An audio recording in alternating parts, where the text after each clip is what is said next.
2011 ESPY Award winner for Best Bowler from Orange, New South Wales, Australia, Belmo, Jason Belmonte. There's Jason and Sean exchanging perhaps an uncomfortable handshake there before we begin things. I'm quite surprised that happened, to be honest with you. Why is that? Given everything that's happened for the last 4 months or so. Chicago here at World Series bowling. A lot has gone on between these two players. First ball of the season. And that's a good one.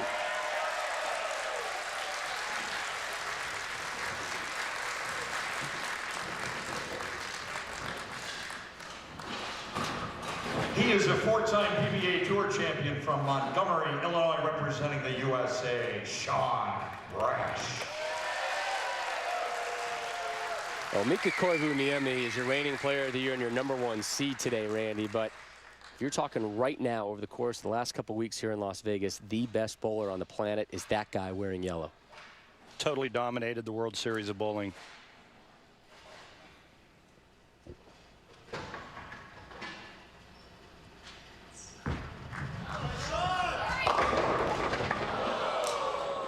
Made 6 telecasts and missed out on his 7th by only 6 pins. It didn't matter what day it was, what oil pattern it was. Sean-Rash proved that he was up for the task, that he was in shape, and he came to play. We'll be seeing a lot of both of these guys early on this season. Sean hammers the 10-pin into the pit. Opening spare for Rash, and Sean very open about this burgeoning rivalry with Jason Belmonte. Says the activity between the two of them has actually helped focus his game, particularly on TV. I think tension's a good thing. I mean, rivalries are fine. You have rivalries in every single sport. You know, the competitive nature in our bodies when we're on the lane is a different side of us when we're having a coffee or lunch or dinner. You know, the things with Jason, in my opinion, need to move on. You know, it happened 6 months ago. It really hasn't affected me a whole lot. And I told Jason the other day I need a little spark in my ass, and I've got it. And I'm ready to win again. And I kind of got a little complacent to where I was just getting there, but I would lose a little focus on TV. And you know, Jason gave me that little focus. And I told him that. I said, look, it's something that I needed, and I appreciate it. That focus has been absent for nearly 4 years, hasn't won since the USBC in Milwaukee, the Masters there. Rash with the strike there in the second. He's made a lot of TV shows, but just kind of seems to lose that focus, loses that energy.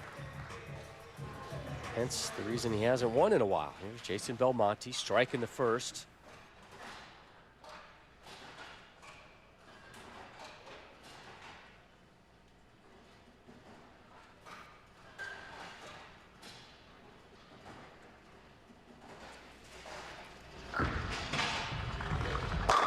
Back-to-back opening jacks for Belmo.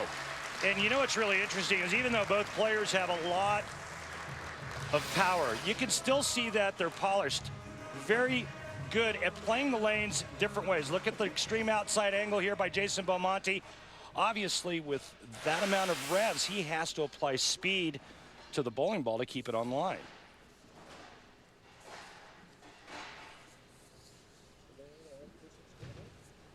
We go south of the border for our oil pattern today, the Mexico City pattern. It's long, too, 45 feet. It's the longest pattern that was used here at the WSOB. It's Jason Belmonte, rings a vicious 10-pin. But getting back to the players being able to play all the angles, you know, it's one thing to just hook the ball from gutter to gutter. These players are way past that. They can play in, they can play out, they can adjust speed, they can adjust rotation, and that's why they're the best here at the World Series. Open frame with the 10.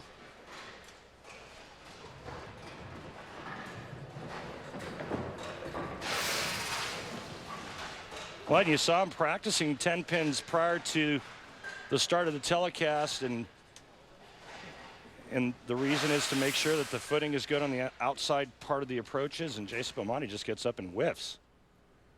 So Rash steps up, bottom of the third, as you saw his arsenal right there. Whoop. And a balk from Sean. Not the first time we have seen this on television from him. I don't know if it's the nerves, voices in his head, something between the ears always seems to creep up when he's on TV.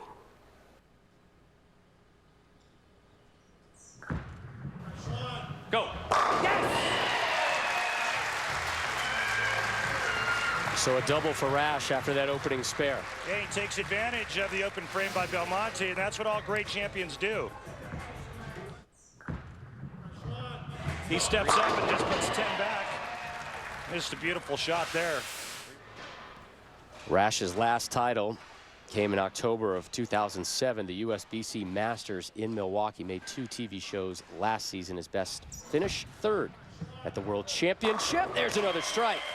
And a triple for Sean-Rash, the newly married Sean-Rash. There's his beautiful wife, Sarah. And when we return, a very interesting story about their wedding day. Did you hear about this? I have not. I can't wait. Let's just put it this way. It was delayed a couple hours. Be intrigued. Be very intrigued. The guy. That's what they're bowling for today. It's the first ever World Bowling Tour Finals. It's going to expand next season. It's going to feature 14 events in 10 different countries. Austria, the Bahamas, and Japan are going to be added to the list of stops. Here's Belmo trying to cut into that 23-pin deficit. That'll help.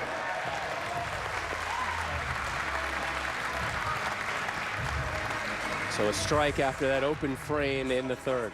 Belmo has taken these recent accusations very personally, going back to the whole water bottle fiasco with Sean-Rash and events in the past, and he wants to make sure that his version of this story is heard.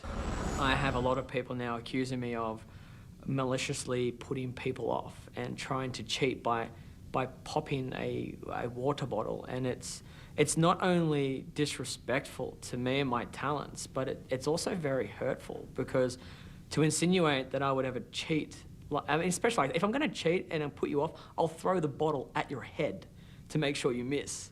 You know, I'm not going to pop it before you even start walking on the approach. I mean, you know, and that has definitely sparked a lot of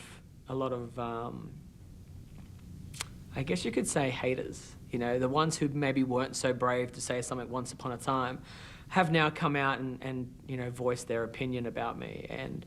And like I keep saying to everyone, if you don't like me, I do not have a problem with that. I really don't. But don't hate me because you think I'm a cheat, because I'm as far from that as you could possibly imagine.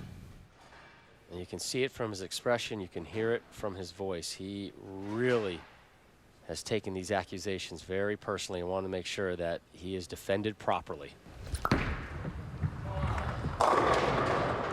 Oof. Now the first real big challenge today for either competitor. And he's looking at back-to-back open frames on the left lane, the 2-8-10. I've made it once in my entire career, so it's not something that, you know, you look at making. So this shot here looked like it was just fast and not a lot of hand in this shot. As you see the ball hydroplaning, it never dug in or grabbed the lane surface.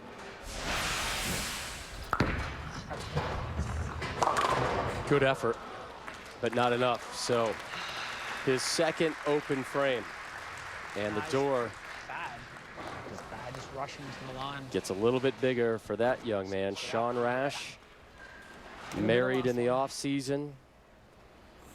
Talked about the delay. They had to delay the wedding 2 hours. His wife, Sarah's family, flew in from Arizona, and you know what they were nice enough to bring with them? Not a wedding gift, but a viral infection. Ooh, messenger just missing the 10. So the viral infection comes, you know, grandma runs through something, then it goes through grandpa, goes through stepfather, goes through everybody, and it finally hits Sean. And when I say hit him, I mean it hit him.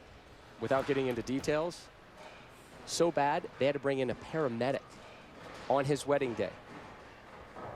So the paramedic comes in and they said, buddy, we got to get you to the hospital.